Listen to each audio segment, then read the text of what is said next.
ஆனந்த நடிச்ச படம் ரிலீஸ் ஆக போகுது. அதுல நமக்கு எதிராக நிறைய இருக்கு. ரிலீஸ் தடுக்கலாமா? நம்ம ஆட்சி 3 மணி நேரம் படம் பார்த்து பயப்படுற மாதிரி ஆயிடுச்சு. ஆயிரத்தில் நான் ஒருவன், நீங்கள் ஆணையிட்டால் படை தலைவர். என்ன கட்சியில இருந்து விரட்ட முடியும், உங்க இதயத்தில் இருந்து விரட்ட முடியுமா? உங்க இடத்த அவர் பிடிச்சிருவாரோன்னு ஒரு பயம்.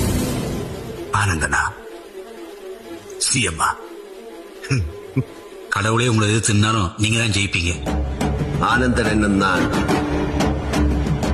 தமிழ்நாட்டு அரசின் முதலமைச்சராக உண்மையாகவும் உழைச்சார்கள். இதான் மக்கள் சக்தி. லெனின், ஸ்டாலின், ஹிட்லர் எல்லாரும் கஷ்டப்பட்டு சாதிக்க முடிஞ்ச சக்தி.